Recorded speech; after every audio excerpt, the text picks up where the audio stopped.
Some machines you operate, others you trust with your life. Out in the deep woods, where one mistake means a tree the size of a telephone pole coming down wrong, loggers needed iron that would never let them down.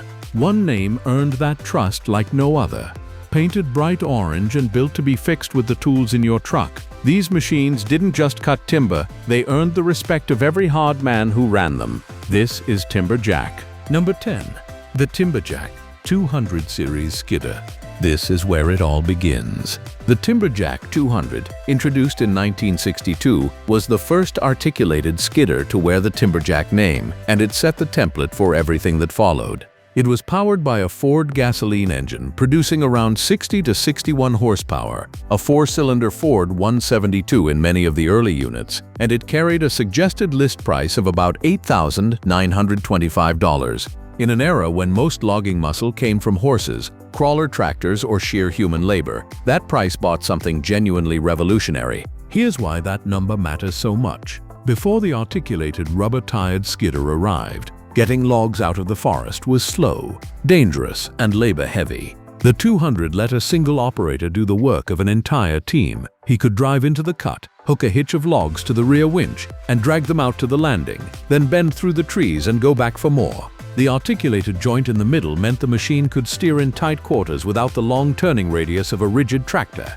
and four-wheel drive kept it moving through mud, snow, and slash. Loggers respected the 200 because it was simple, repairable, and economically transformative.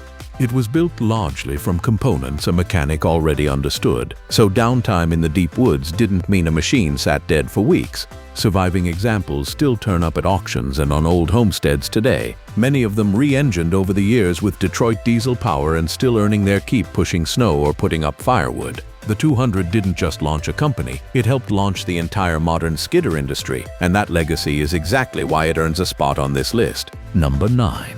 The Timberjack 205, 207. Once the 200 proved the concept, Timberjack didn't sit still. The company expanded the lineup with refinements like the 205 and 207, sharpening the formula that was already working, rather than chasing something radically new. These were the machines that carried Timberjack through the explosive growth period of the rubber-tired skidder in the later 1960s. A moment when, as longtime forestry observers recall, rubber-tired skidders suddenly appeared from a flood of competitors. Arthey, Pettibone, Franklin, Clark, International, Garrett, John Deere, and Timberjack, all fighting for the same loggers' dollars. In that crowded field, you might expect a Canadian outfit using off-the-shelf parts to get squeezed out by the giants. Instead, that very approach is what kept Timberjack alive and respected. The 205 and 207 were built around widely available, generic components. Detroit diesel engines were a common sight, along with standard winches and proven drivetrains. For a logging contractor working on thin margins, that meant a skidder he could actually afford to keep running. A broken part wasn't a catastrophe. It was often something he could find, swap, and get back to work with the same day. These models also reflected Timberjack's growing understanding of what loggers actually needed in the field. A machine tough enough to take daily abuse, simple enough to maintain in a clearing, and nimble enough to work selective cuts without tearing up the stand. They weren't glamorous and they weren't the biggest iron in the woods, but they were dependable, and in logging, dependable is the highest compliment a machine can earn. The 205 and 207 cemented Timberjack's reputation as the practical man's skidder, the brand you bought when you needed to make payroll, not impress the neighbors. Number 8. The Timberjack 380 Cable Skidder. If you ask a logger to name one classic Timberjack, there's a strong chance they'll say the 380. It's one of the most beloved machines the company ever built, and you'll still find them working in the woods today, decades after they left the factory. The 380 became famous in large part because of what was under the hood. Many of these machines ran the legendary Cummins 5.9-liter diesel, the same rugged engine family revered across trucks and equipment for its near-bulletproof durability, paired with Clark transmissions offering multiple forward and reverse speeds. A typical 380 weighed in around 30,000 pounds, stretched roughly 23 feet long, and could be configured either as a cable skidder with a winch, Gearmatic, Allied and John Deere winches all show up on surviving units, or set up with a grapple for faster cycle times. The configuration flexibility was part of its appeal. A cable skidder lets one operator reach logs scattered across a cut by pulling out the main line, hooking chokers and winching the hitch in. Ideal for selective harvesting where you can't drive right up to every stem. The 380 did that job tirelessly, in terrain and weather that punished lesser machines. But the real reason loggers respected the 380 is summed up in how owners describe them even now. Listen to the language used for these old machines. Center section is tight, no blow-by, runs good. In logging, those phrases are the highest praise there is. They mean a machine that's been worked hard for thousands of hours and still hasn't worn out its core. The 380 earned its legend, the only way that counts in this industry, by refusing to quit year after year, hitch after hitch. Number 7. The Timberjack 380B and 380C. A great machine is only the beginning of the story. What a company does next tells you who they really are. With the 380B and 380C, Timberjack showed its philosophy clearly. Take a proven platform and make it steadily better, rather than throwing it out and starting over. The 380C is a perfect example. It commonly ran the well-loved 12-valve 5.9 Cummins, mated to a 4-speed clock transmission with 4 forward and 4 reverse gears, and owners frequently added touches like external transmission coolers to keep temperatures down under heavy load. Real-world 380C machines are described as running with no blow-by, with rebuilt rear ends, tight centers, and full-time 4-wheel drive, and many came with strong John Deere winches that loggers praise to this day. The 380B, meanwhile, carried Cummins power with winches like the Allied or Gearmatic, keeping the same dependable, fixable character that made the original 380 a favorite. This Lefer-Safkas approach is a window into how Timberjack actually operated. Instead of constant reinvention, they refined better cooling, stronger drivetrains, updated hydraulics, small improvements to the operator's daily life. For a logger, that incremental strategy paid off in very practical ways. The new model still felt familiar from the seat. The learning curve was short, and crucially, many parts interchanged between generations, so a contractor running a mixed fleet of 380s, 380Bs, and 380Cs could stock one shelf of components and keep all of them alive. That continuity built trust. A logger buying a 380C knew he wasn't gambling on an unproven design. He was buying a refined version of a machine that had already proven itself in the hardest conditions. The respect these machines earned wasn't won through revolution. It was earned through relentless, reliable evolution. Number 6. The Timberjack 450. 450C grapple skidder. Step up in size and muscle, and you arrive at the 450.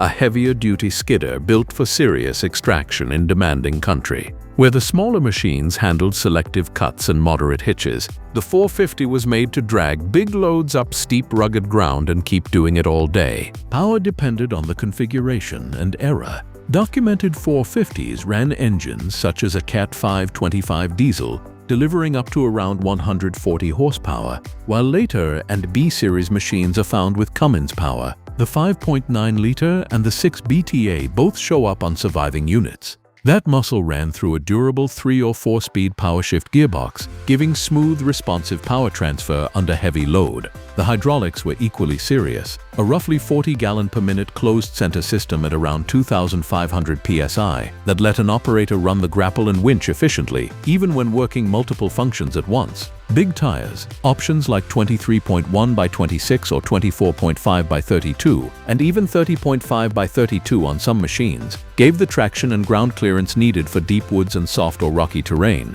The 450 and the later 450C became true workhorses for crews pulling heavy timber. Configured with a dual-function arch and grapple, the machine could bunch and skid with real efficiency, and its weight gave it the bite to haul loads that would overwhelm a lighter skidder. Many were also fitted with strong winches, Gearmatic and similar units for the situations where you still needed to reach out and pull. When loggers talk about old iron that won't quit, the 450 is precisely the kind of machine they have in mind. Heavy, powerful, simple enough to keep alive, and tough enough to earn back its price many times over. It's a cornerstone of the Timberjack legend. Number 5. The Timberjack. 460, 460C. The 460 series pushed Timberjack's grapple skidder concept further still, and it's a machine that perfectly illustrates why these old units command such loyalty. Configurations included single and dual-arch bunching grapples paired with powerful winches, and the drivetrains were built for the long haul. Real-world 460C examples are documented with Cummins power, Clark transmissions offering 6 forward and 3 reverse gears, and big 24.532 tires, serious rubber for serious work. Other surviving machines show the Cummins 6 BTA and shuttle shift transmissions, reflecting the range of setups Timberjack offered across the run. The single and dual arch grapple options gave loggers real choice in how they worked. A bunching grapple let an operator gather and drag multiple stems at once without ever leaving the seat to set chokers, dramatically speeding up cycle times on clear cuts and heavy cuts. For selective work, winch-equipped versions kept the reach and flexibility that careful harvesting demands. But the single most impressive thing about the 460 is its sheer staying power. Look at the machines still listed and working today, and you'll find hour meters reading into the tens of thousands. Documented examples around 14,000, 17,000, even past 20,000 hours, with notes that they still run and operate good and are currently on the job daily. In the world of heavy equipment, hour counts like those are almost unbelievable. They're a direct testament to the robustness of the frame, the drivetrain, and the whole design philosophy behind these machines. That's the kind of respect you can't manufacture with marketing. It's earned across decades of mud, snow, frozen mornings, and brutal loads. The 460 simply kept showing up. For a great many North American loggers, it remains the definitive heavy Timberjack skidder, and a benchmark for what built to last really means. Number 4. The Timberjack 230 Forwarder. Here's where Timberjack's story takes a turn that a lot of North American loggers didn't fully appreciate at the time, and it points straight at the future of the entire industry. The 230 Forwarder represents Timberjack's embrace of the Scandinavian-style cut-to-length system, a completely different philosophy of logging from the drag-it-out skidder approach. To understand the 230, you have to understand what a forwarder does. In the traditional skidder method, whole trees or long stems are dragged along the ground to the landing fast, but it bangs up the wood and tears up the forest floor. The cut-to-length system flips that. Trees are felled, delimbed, and cut into precise log lengths right at the stump, and then a forwarder comes along and carries those logs lifted completely clear of the ground out to the roadside.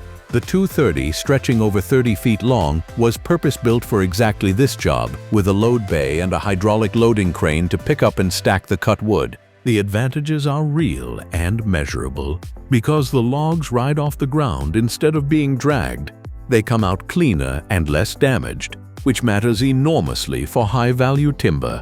The system also disturbs the soil far less, protecting the site for future growth and reducing erosion.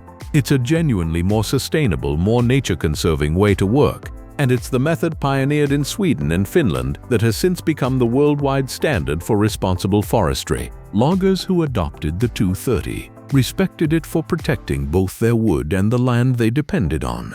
It was a forward-thinking machine that quietly signaled where Timberjack and eventually the whole industry was heading.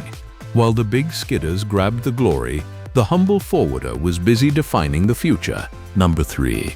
The Timberjack 608 Feller Buncher. Now we get to the truly jaw-dropping iron. The 608 Feller Buncher is one of the most recognized tracked Timberjacks ever built, and remarkably, a great many of them are still in use on job sites today, to the point that parts dealers still actively stock undercarriage components for them. The first time you watch a Feller Buncher work, it looks like something out of science fiction. The machine rolls up to a standing tree, clamps onto the trunk with a felling head, and slices clean through the base with a high-speed disc saw or hot saw. Then instead of just dropping the tree, it holds it upright and gathers several more before laying the whole bunch neatly on the ground for a skidder to grab. No chainsaw, no faller on the ground, no one standing beneath a falling tree. The 608 came in multiple variants over its life, wheeled and tracked versions, and later processor-equipped setups, frequently powered by Cummins diesels and running saws in the roughly 18 to 22-inch class. Documented machines show 5.9 Cummins power, sizable hot saws, and tracked undercarriages built for stability. That tracked undercarriage is key. On rough, soft, or steep ground where a wheeled machine would slip or bog down, tracks spread the weight and bite into the slope, letting the operator work safely and productively where it matters most. Combine that with the speed of mechanized felling, and you get a machine that transformed logging economics, one operator dropping and bunching trees far faster and far more safely than a crew of hand-fallers ever could. That combination of productivity and safety is exactly why loggers respected the 608. It took the single most dangerous job in the woods and put a roof, a cab, and steel between the worker and the hazard. Number 2. The Timberjack 850 Tracked Feller Buncher. Standing right alongside the 608 in Timberjack's Heavy Iron Hall of Fame is the 850 Tracked Feller Buncher. Like its sibling, the 850 is repeatedly named among the Timberjack models still earning their keep on job sites decades after they were built. And that's not an accident or nostalgia. It's because equipment dealers continue to stock undercarriage parts, specifically because so many of these machines remain in active fleets, doing real work for real money. The Tracked Feller Buncher was one of the great leaps forward in mechanized logging, and the 850 embodied it.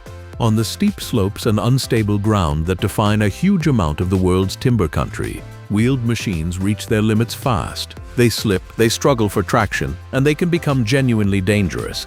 A tracked machine like the 850 changes that equation entirely. The continuous tracks deliver the grip and the low ground pressure needed to stay planted and productive on terrain that would stop a wheeled buncher cold. And the stable base lets the operator swing, cut, and bunch with confidence where the footing is worst. That capability mattered enormously to loggers working mountainous or soft ground country. It meant they could mechanize the felling on ground that previously demanded hand crews, capturing all the safety and productivity gains of a feller buncher in exactly the places those gains were hardest to get. The 850 represented Timberjack's serious commitment to conquering the toughest, most hazardous jobs in the woods, not just the easy flat ground. And the ultimate measure of how well it succeeded is simple and undeniable. Loggers still trust these old 850s on the slope today. When a machine is still working the hard ground decades after its maker stopped building it, that's respect carved in steel. Number 1. The Timberjack 1270 Harvester. At number 1 stands the machine that represents the absolute pinnacle of the classic Timberjack era, the 1270 Harvester. If the skidders were the brawny heart of Timberjack's North American legend, the 1270 was the brilliant mind pointing toward the future. The 1270 is a single machine marvel of cut-to-length logging. With one operator seated in the cab, it can do the entire felling job through one coordinated harvester head. It grabs a standing tree, cuts it at the base, then feeds the stem through the head to strip off every branch, measures the length electronically, and bucks it into precise pre-programmed log lengths, all in a matter of seconds, tree after tree. Modern surviving examples are described running computer systems, electronic measuring wheels, injectors, and harvester head cylinders, hints of just how sophisticated these machines became. What once took a faller, a limber, and a bucker working with chainsaws, the 1270 does alone, faster and far more safely. This is the Scandinavian system perfected, and it's no coincidence Timberjack mastered it. By this era, the company was deeply rooted in Finnish manufacturing, connected through its parent group to a generation of European cut-to-length engineering expertise. The 1270 was the flagship of that knowledge. And here's the part that proves how respected it truly was. The model lineage survived everything. After John Deere acquired Timberjack, the Finnish operation became John Deere Forestry, and machines like the modern 1270H Harvester, unveiled in recent years in Finland, are the direct descendants of these classic Timberjacks.